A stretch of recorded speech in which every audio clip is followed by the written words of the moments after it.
Hello, everybody. Rick Holland here, not your usual host. Harrison is at a beach right now in Florida, so I'll be moderating today's two-part panel.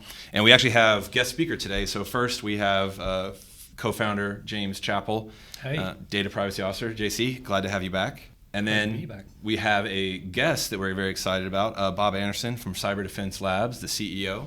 Bob, welcome to Shadow Talk. Thank you. Glad to be here. One thing I like to do, as opposed to reading someone's bio out whenever I moderate panels or join the podcast, is just get the guest to give a little bit of background. So why don't you just give us a few minutes on your background and your experience? You've got a very interesting background. We've done some prep work, obviously, so I'm excited to hear it myself. No, thanks. Good to be here. Real quick, my background really comes from 30 years of law enforcement before I went out into the private sector to run different practices, and then eventually ending up here at Cyber Defense Labs as the CEO. I started out in the early 80s as a Delaware State Trooper and worked criminal violations throughout my career until I went into the FBI in around 1995. And then for 21 years in the FBI, I went to different jobs, culminating with the Executive Assistant Director, which was the number 3 guy in the organization. The one thing that I think is very interesting about the FBI, believe it or not, is when I first went into the FBI, we did not have one single solitary computer on any desk in the FBI. So you're very secure then. So the reality is, and I think we'll talk about this today, is you talk about, and that's not that long ago, that's 1995. We literally had teletype machines, and we would send teletypes around the world to communicate as compared to what it was when I left in 2015. It's obviously changed a lot. Yeah, that is quite a change. Think about just every 10 years how much technology changes. Absolutely. We're doing a two-part segment today and post the part 2 in the future as well, but we're going to be talking about breaches. You could almost say it's a good topic every week because, as we've seen last time JC and I were on, we talked about the Marriott breach and the privacy implications. Just this week we have Capital One changing. If you going back to your time in the FBI until today, how have you seen the breach landscape evolve, Bob? I mean, it's pretty dynamic, and it's almost bottom of the page news. It seems like these days, where it's another breach. Oh well, what does that mean? Yeah, I'll tell you, I think it's changed significantly. 15 years ago, you actually needed to be somebody that knew how to hack to actually breach something, and I think the big culmination right after Sony and Ed Snowden and some of the other large breaches that I was in charge of in the FBI just goes to show you how rapidly this entire structure has changed. I think one of the things we should definitely talk about today is the advent of the dark web and being able to illicitly either hire people to hack for you or obtain algorithms that do the damage that in the old days you needed to be a hacker. I think one of the substantial things I've seen in the last 3 or 4 years being in the private sector and having run over a couple thousand breaches in the companies that I've run is the ability to actually do breaches now almost virtually.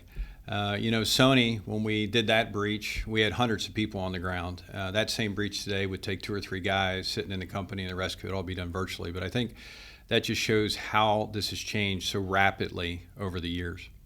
Actually, I guess one thing I failed to do was, why don't you tell us about Cyber Defense Labs so Sure. we give context to our listeners? Yeah, Cyber Defense Labs has been a company been around for 9 or 10 years. It's a full-service consulting cyber corporation that focuses on managed services, breach response and remediation, and also any type of training or education to front office suite management and employees to help reduce their risk, as well as a full service of NIST and ISO proactive solutions. NIST and ISO, things very near and dear to my heart here as CISO at Digital Shadows.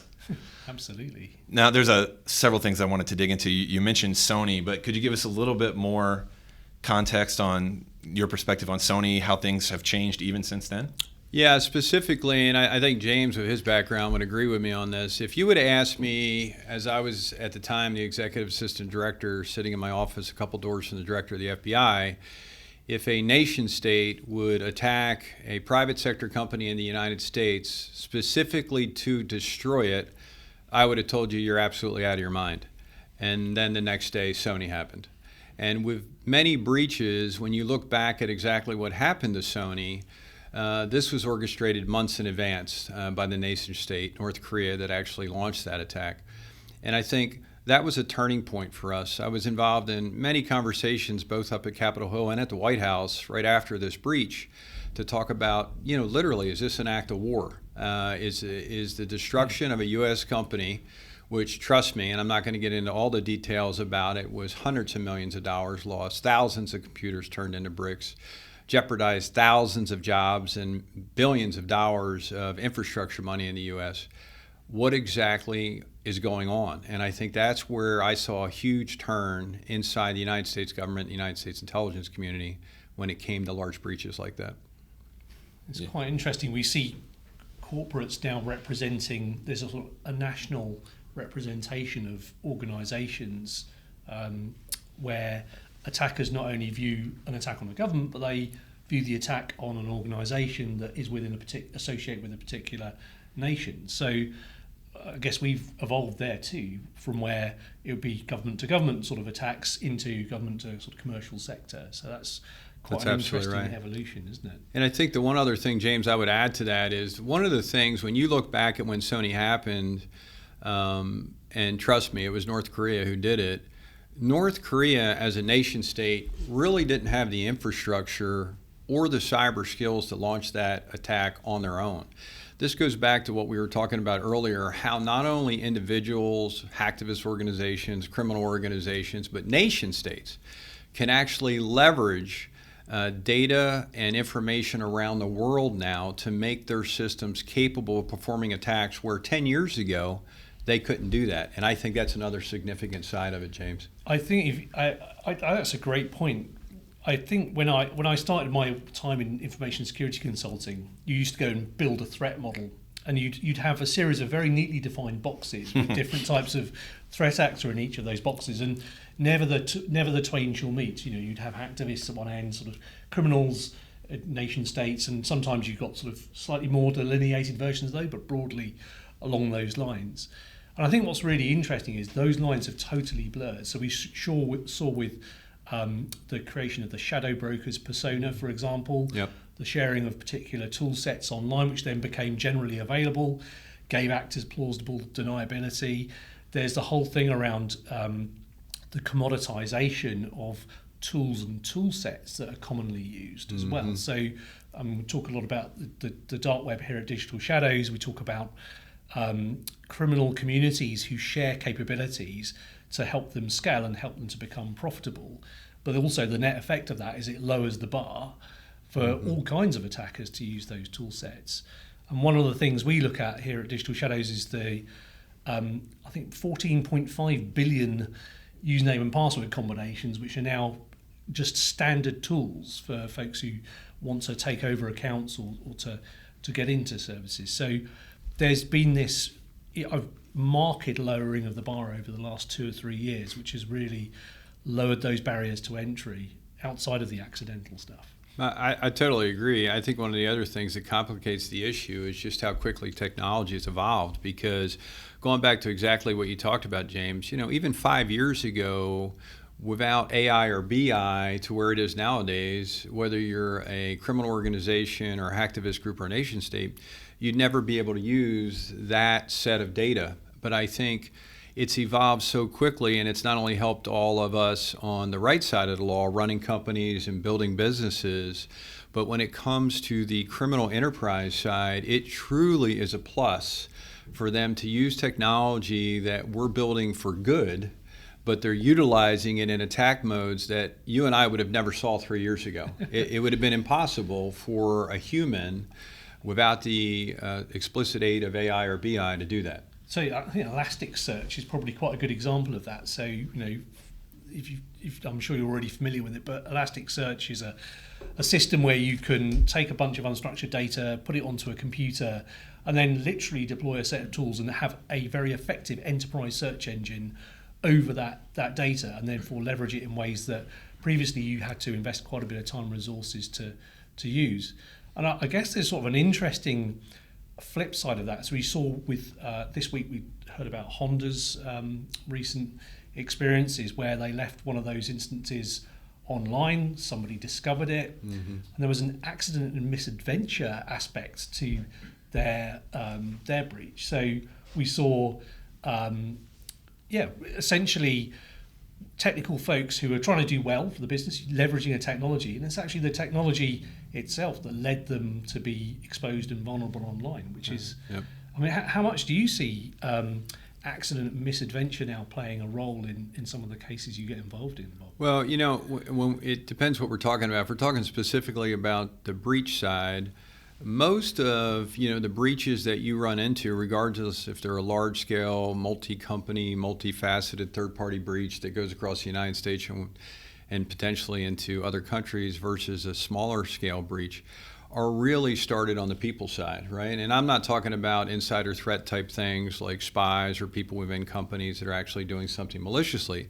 I'm talking about there's just the scale of localized attacks into a company where an employee is either using technology not for malicious purposes, but because they think it's neat and they can benefit from it, versus somebody clicking on an erroneous email that is downloaded into the system and then cause just havoc throughout the company.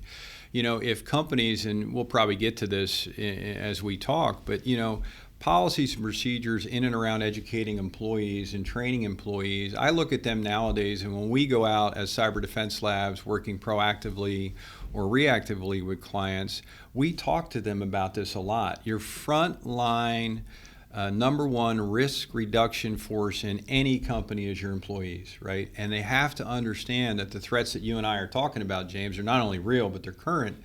And most of the time, the start of a significant mishap starts with a frontline employee not doing anything wrong, but potentially because their job and their workload, everything's so busy, clicking on something that maliciously enters the system and then starts a gradual spiral. One question I would have, I've had Twitter battles on this about the value of security awareness training. What would you say, Bob, to those that say there is no value in security awareness training? You get diminishing returns because there's quite a vocal group within the industry that is quite anti-training. So two things. One is I would absolutely categorically disagree with them, and I'd love to have a conversation. I ran the FBI's insider threat program for over 10 years. I arrested 3 people inside the FBI for being spies. Most people talk about Bob Hansen. They don't realize that there was a lot of other people inside the organization, inside the CIA and NSA, as we mentioned Snowden earlier, that were actually very malicious thieves that wanted to do something. I think, and I saw it in the USIC specifically before and after Snowden, as well as running the insider threat programs, that educating employees as to potential actions that could be a rising suspicion for somebody that is malicious, either intendingly or not, in a company is a big deal. The one thing I will tell you about training is I think it needs to be short, concise, and relevant. If you're asking people just to take a 2-hour block of training while they watch some videos, look, let's face facts. Everybody's busy. They're going to click the security training on and they're going to go about their daily business. And when it clicks through, they got through it, they're going to sign off on it. What I mean is short, concise training of an hour or less that's pertinent to the job and where that company sits in the world. Let me give you one example and then I'll be quiet on this. If you're sitting in Chicago, Illinois, in a manufacturing plant, the videos and the information that you receive on current threats should not be the same as somebody functioning in an industry in South Africa, because the threats and the attack vectors are going to be different. What we tend to do is commercialize that training. And so people get bored, and I don't think it works. I think that's the difference between is it relevant or is it not? That's absolutely. I fully concur with that perspective. I think one of the other interesting aspects that you touched on there was this concept of a innate, I call it spidey sense. This idea that people have a sort of a notion that of spotting when something's up or not right or not quite as it should be, and encouraging people to actually identify that situation and respond to it is incredibly important. So if you can create a situation where you're heightening people's awareness to the right, to look out for the right things, they're actually suddenly become quite a useful way of detecting a problem or finding a problem before it becomes really bad. So just in the same way as Spider-Man had his spidey sense, you can also have your employees have this heightened awareness that is really, really important if you're going to secure an organization in any way, shape or form. Well, I'm with both of you guys. I don't like the naysayers that are anti-security awareness training. I think that focused, concise, brief, relevant, I forgot the 3 that you used, but that was good advice to everybody listening about security awareness stuff. There's one area I wanted to go back to. Bob, you mentioned dark web, and then JC, you talked on it a little bit. But from a digital shadows perspective, what do you see the role in dark web? Why should people be looking at that when it comes to a breach or shortly after a breach? It's a really fascinating term, isn't it? So the word dark web has been all over our newspapers. We've seen sort of criminals, criminal marketplaces be sort of quite an attractive thing for journalists to write about. But I think it's worth sort of revisiting exactly what security professionals and what organisations are trying to get from that from a value perspective. And for me, it's about understanding what would someone who doesn't necessarily have the main interests of that organisation at heart, how can you learn about threat to that organisation? That doesn't necessarily mean that everything on Tor is relevant to your organisation. In fact, it's only a small handful of websites on Tor that are relevant. But then there's lots of websites on the regular internet, right? Where there are people actively collaborating not in the best interests of your organisation. If you can gain insight into that, either to understand what tools are there, what data is showing up and how that data might be exploited, what the attitude to your organisation is, in particular communities, actually that's quite useful insight, and you can use it to drive how you think about your defences and your response around it. So I think it's very easy to get into semantic arguments about what is the dark web and what it isn't. But I definitely do take away this concept that getting insight into someone who might not have your interests at heart is a really valuable thing if you're a security practitioner or an organisation. Totally agree, James. I think that's right on. I'll back up. Here's a question. Do you think we're really seeing more breaches, or they're just getting reported more? Let me give you a perfect example. I personally don't think the open market sees a third of what's actually going on out there. Let me tell you why. So in my last position in the FBI, I had 6 divisions, 26,000 people, all of cyber worldwide underneath me, and a bunch of other stuff. I used to get briefed. We would open 2,000 to 3,000 in the cyber division alone, right? Always big breaches, Home Depot, Sony, Snowden, whatever. When I came out and ran my first practice in the private sector, in the first year I was in my practice, we did 780 breaches, and I didn't talk to the FBI one time. And look, I love the FBI, right? So backing up a year, that's one company, one practice running breaches. There's thousands of companies that do breaches. As we all know, depending on the state, the reporting requirements are different on breaches. There's no federal mandate. The closest it's come to it is the DFS 500 for banks up in New York, and it's not passed across the whole country. I do not think we see a minuscule number when it comes to real breaches. So whatever we read about, see on TV, that number is much higher. And I've seen that for years now in the private sector running breaches. The problem that I see consistently, going back to one of your questions a minute ago, and in the last 3.5 years, I've been retained for 13 major breaches when it comes to class action lawsuits on PHI and PII. And I will tell you the recurring theme to that constantly is mining the dark web to determine how many of these individuals, PHI or PII, was actually breached, regardless what the company has said, when that information has actually turned up on the dark web. And the problem with this nowadays is because there is so many large-scale breaches, like Equifax and others, that's not like one-off nowadays. This happens all the time, that there's so much information on the dark web, you start having problems to determine when and how. Which intrusion That's it was. exactly right. Yep. So I think that in itself shows you how much of a mass epidemic this is. And whether it's an insider or a targeted breach from a nation state or a criminal or hacktivist organization, I think it's significant. It's just to sort of expand on that a little bit. So looking at it's not only seeing whether that, quite often in a breach, a customer comes and asks us, hey, has it shown up on the dark web yet? Is this data being actively traded by a group of criminals trying to profit from it? And that's a very, very useful input in terms of a response. But there's another side to that, which is well, how did that breach come about in the first place? Yep, that's right. How are the weaknesses, and were there obvious weaknesses in the controls around that organisation, which then were subsequently exploited? And to what extent? I mean, quite often we find in breaches, that whole timeline is actually quite long, and it relates to activities that happened maybe 2 or 3 years prior to it coming to light. And again, this is another way, by searching around online, and both in terms of criminal marketplaces, but more generally, you can learn a tremendous amount about how that set of circumstances might have come about. And I'll tell you, so I think you're dead nuts on. The average length of time for a significant breach, and I'll just talk to the gigantic class action lawsuits ones, is probably 20 to 25 months that the company's been compromised. So by the time you and I, if you're not involved in it, hear about it in the paper, for the most part, that breach has been done and been gone for almost 2.5 to 3 years. So the data that now everybody's worried about has already been out there for a significant amount of time. Now, I will tell you, the one good thing is when you look at how these different organizations do it, depending whether it's a nation state like China, Russia, Iran, Korea, versus criminal organizations, there are ways to go back and look at kind of the way they operate with data on the dark web, if they're selling it, if they're not selling it, if they're using it for intelligence value for their company and their intelligence, or their country and their intelligence organizations within their country.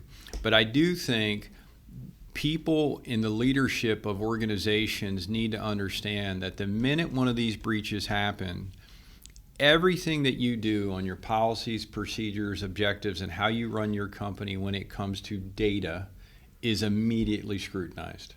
And it is looked at if you know or understand the real threat to your organization. And let's face facts, and I'm very vocal and blunt when I speak to boards. Most companies, the head of IT or information security is pigeonholed, it's understaffed, it's underfunded. They look at it as a line item on the budget as opposed to a living, breathing thing that they need to touch all the time to make sure it's accurate and doing what it needs to do. And I think people don't understand at the board levels that when these breaches happen, and these are hundreds and hundreds of millions of dollar lawsuits, that all of that is immediately scrutinized, and for the most part tends to look bad if the board does not have a clear view into the organization's information security posture. And that's really interesting. So does that extend to things like a legal hold, for example, where the emails then that are interacted between sort of senior members of the board after the breach takes place, that all becomes admissible as evidence? Or absolutely. One thing I will tell you, and this will come from my FBI background as much as private sector, people really need to be careful when they write emails. Look, that stuff is good forever. And I'm here to tell you, any communication that says, we're not doing that, or let's wait till next year, there's not enough room in the budget, or I know our CISO or our head of IT should have been doing this, but it's not, we'll get to it later, all that stuff is admissible.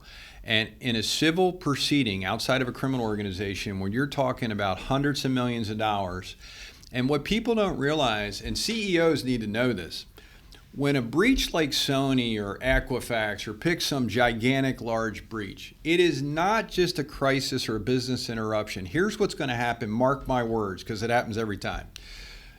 The company's breached. The company is in crisis, right? Right after that, the board's going to get sued by the stockholders. Right after the board gets sued, the people that own equity in the stock is going to sue the company.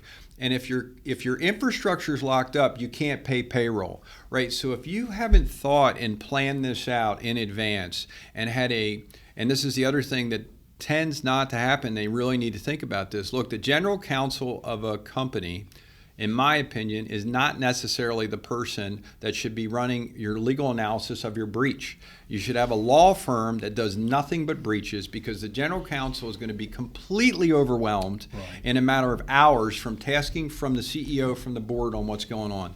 And so when you compound this, and by the way, this isn't over days or weeks, this is in hours of a major breach. People need to understand that you need to have, and I don't even call these tabletops anymore. I really consider these crisis intervention or crisis action meetings where you're looking at, this is a business crisis. This is not a business interruption. And you're going to get hit on multiple fronts. And just because you have cyber insurance, if I can touch on that in a second, that doesn't mean that any insurer is going to pay you. right? So just because you have $100 million, $150 million tower, and I am extremely familiar with any cyber insurance company in this country, I've worked with most of them.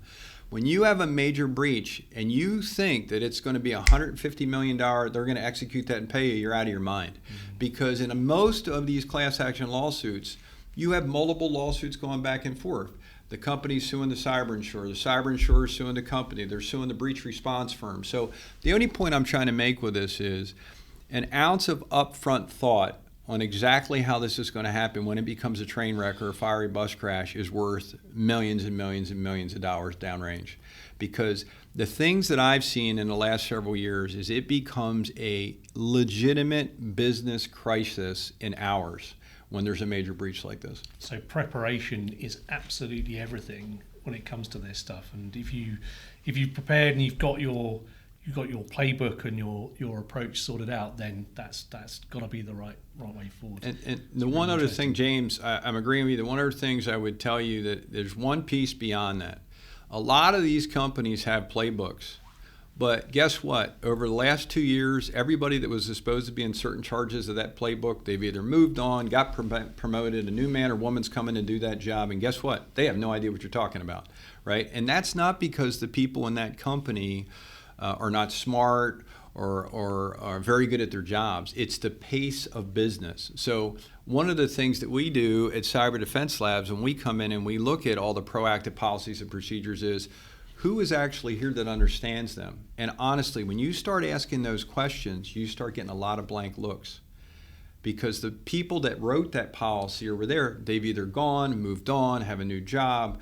And the reality is, although they look nice on a shelf, when the incident actually happens, it's still a disaster. Shelfware is absolutely no good in that circumstance, I guess, is it? So absolutely, okay. Yeah, really interesting. So I'm sort of intrigued by this gap that you described at the beginning there, Bob. The concept of what actually gets reported to regulators versus what's actually out there, and we sort of started this discussion sort of thinking about what's changed, and I'm intrigued by.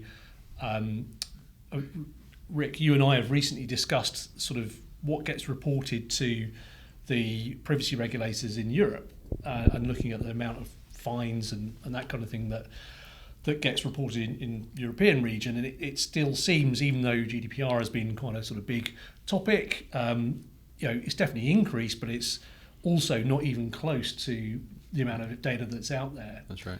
And if you're threat hunting, if you're pen testing, if you're doing training and education like we have, and you're talking about threats of 2 years ago, you're out of date.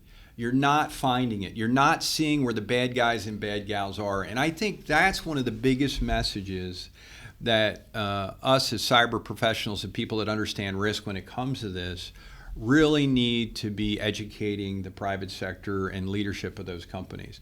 They don't need to be scared about it, but they need to understand that you don't need to be an expert hacker anymore, right? And when we go to a hospital that's had a ransomware attack, guess what? There's 400 hospitals that had that same attack that day across the country. And by the way, and I think guys like us, 3 years ago, we would have been saying, what are you talking about? There's an epidemic of ransomware attacks in the United States, right? So I think that ability to stay at the cutting edge of the threat is worth everything nowadays. So that's it for part one, everyone. Bob said something that I wrote down that I thought was great in describing the current situation as kind of a mass epidemic and a business crisis. So when we come back in part two, we've talked about the pain, got some good war stories from the room, but let's talk about guidance and suggestions that the two of you have for enterprises that are trying to deal with the current threat landscape. So stay tuned for more and join us in the next episode of Shadow Talk.